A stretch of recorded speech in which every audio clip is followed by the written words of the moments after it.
following has been developed by state and provincial educational agencies in association with the Agency for Instructional Technology. Together, programming for today's learner.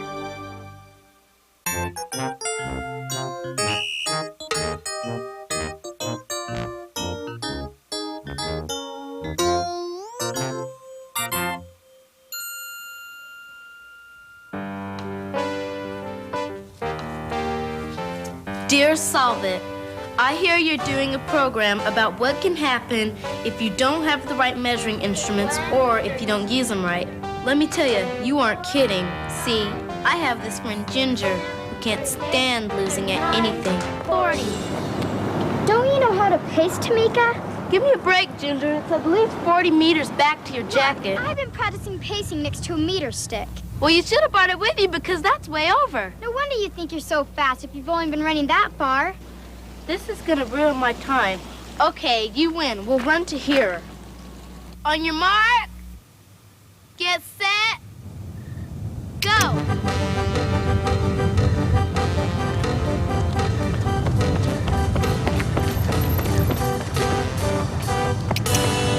Not bad, Ginger. What was my time? 9.53 seconds. What was your time last year? 8.32 seconds. I'll bet. It was. Ask Miss Whitelaw. Okay, your turn. On your mark, get set, go.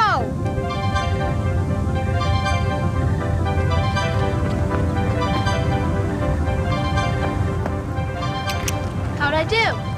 Oh my, 10.47 seconds. What? 10.47 seconds. I heard what you said. I was just wondering who taught you how to count. Look for yourself. Looks like you're slowing down, Tamika. Oh, yeah? Look, Tamika, my leg kind of hurts. Stop stalling and start us. Even the best sprinters don't always run 2 good races in a row. Do you want to have a boxing match instead? Okay. On your marks, get set, go.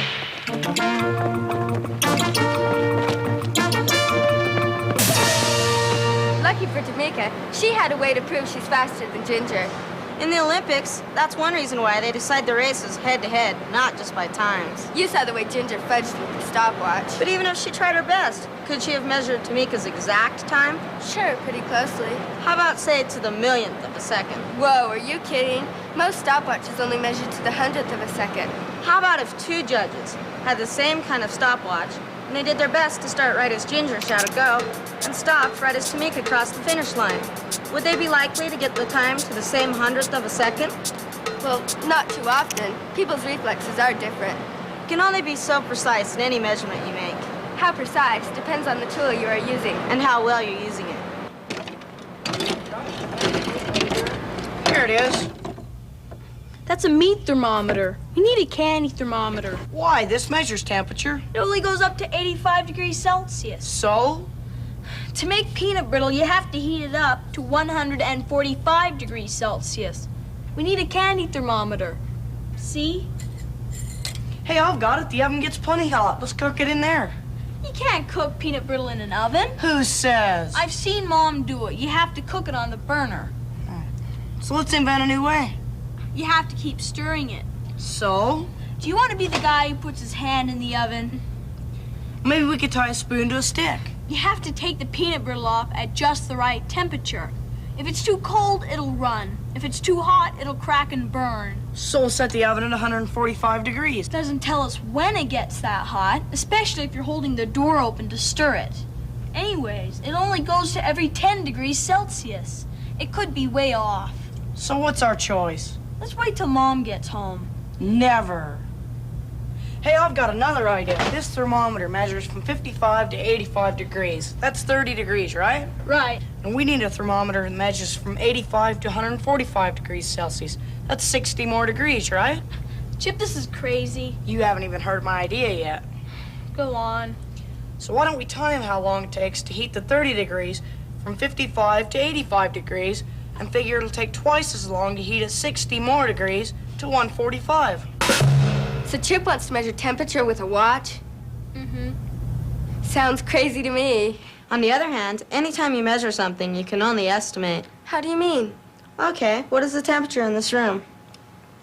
21 degrees Celsius. Exactly? Sure, pretty close. Not a tenth of a degree more or less? Well, I can't tell. This thermometer is only marked to whole degrees. Okay, look at this one. Now what is the temperature in this room? 21.2 degrees Celsius. Exactly. Pretty close. Not a hundredth of a degree more or less? I can't tell. This thermometer is only marked to the 10th of a degree. I get it. If you handed me a thermometer marked to the 100th of a degree, I still couldn't use it to measure to the 1,000th of a degree. Right. What did I say at the start? Anytime you measure something, you can only estimate. Right. Your measurement can only be as precise as the instrument you are using. And even if your instrument is very precise, how well you use it can still affect the measurement.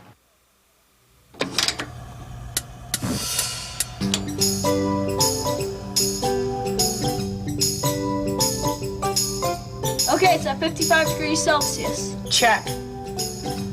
Okay. Okay. It's getting close, close, close. Okay, it's getting close, close. Now. 1 minute, 19 seconds. Almost exactly. 1 minute, 19 seconds. 1, 19. 1 again, 19. 1, 7, 5 seconds. 3 minutes and 57 seconds is when it's going to be ready. But doesn't plain water get hot faster than when you put ingredients in it? What do you mean? Well, as it gets thicker, won't it get hotter slower? Relax, I got this situation under control.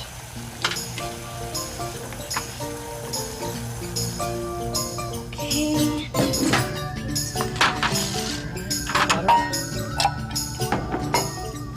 Buttermilk and the salt. Okay, stir it. Okay. Okay, it says keep all nuts submerged so they cook thoroughly and candy does not burn. Check. Heat to 145 degrees. Here, you stir in all time. Okay. Oh no, What do you mean? it says here it heats slowly to 105 degrees and then takes a spurt, so watch carefully. So? What am I supposed to watch? Watch my watch. The heat rises unevenly. Watching your watch is gonna do no good. Oh, we're gonna ruin it. Calm down. I'll figure something out. Hey, wait! It says here there's another way to test it. Yeah? Ready? Just wait a minute, let it get cold. Duane, we're 3 minutes and 30 seconds into this already. Just keep calm, Chip. 3 minutes, 57 seconds. Time. Okay, pan off the fire. Move the bowl. Okay. Hard threads. Time to pour. No, wait. Oh, it's not brittle yet. It's brittle enough. Our time's up. Oh, just keep calm. We're 21 seconds over. Okay, let's test it.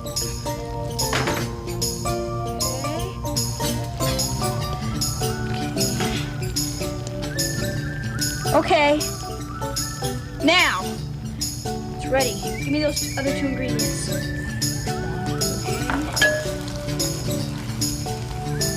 Stir it. Stir it in there. Okay, it's not ready yet.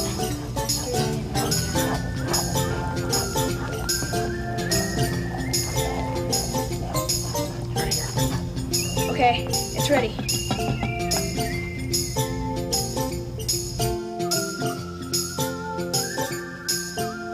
Oh man, it's looking good.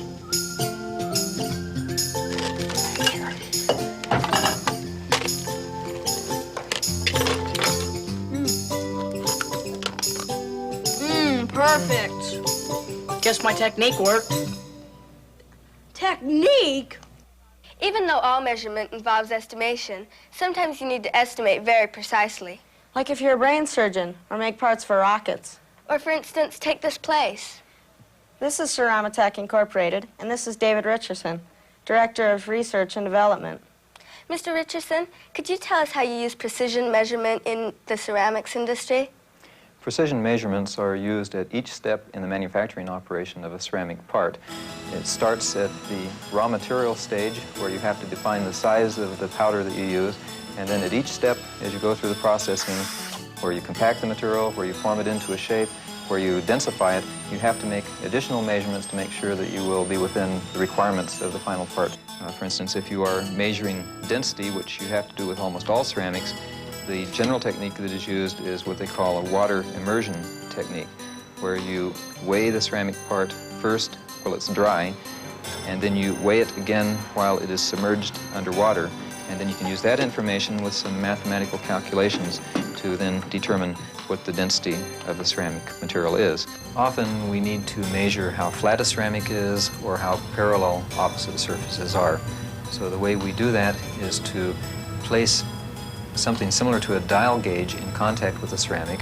We then zero that gauge, and then we move the ceramic back and forth, and any place that the ceramic is either thicker or thinner than the original setting will then show up on a graph. Another type of measurement that is made is the hardness of the ceramic. And the way that hardness is usually measured is that you have a diamond pyramid, a little tiny microscopic indenter, and you apply a heavy pressure or load to that to force it into the surface of your ceramic. And depending on how far it goes into the ceramic, then you can calculate, again using mathematics, what the hardness of the material is. The microscope gives us a means of looking at things that are much smaller than we can normally see with our eye. We can look at magnifications up to about 2,000 times. And under that circumstance, we can see things such as one of these indentations that is used for a hardness test. We can see what the microstructure looks like. We can see what a particle size is. And again, some applications require very, very close dimensional requirements, not just being within 1,000th of a centimeter, but being within millionths of a centimeter in the final dimensions of the part. If all measurement is estimation, and you can invent a tool with a greater degree of precision, can you always make a finer measure? Right, and that's the idea behind any measurement system. How do you mean? Well, take the metric system, for instance. Each unit is 10 times greater than the next lower one. You mean like millimeter, centimeter, decimeter, meter? Right, and on up from there. Meter, decameter, hectometer, and kilometer. When would you want to use big measures? Well, say you're on a bike hike. Yeah. And you want to measure how far you've ridden, okay? Okay.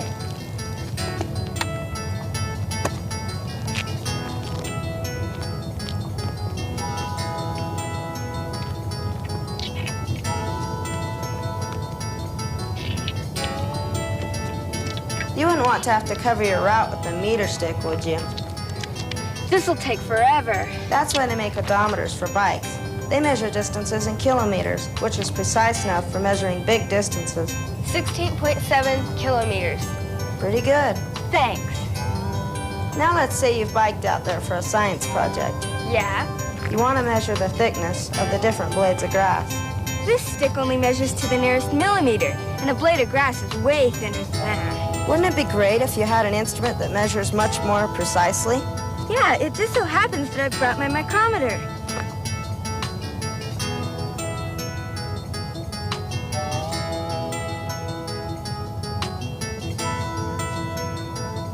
.24 millimeters. So your point is that it helps to have the measuring instrument that the situation calls for. Right, and it also helps if you use it carefully.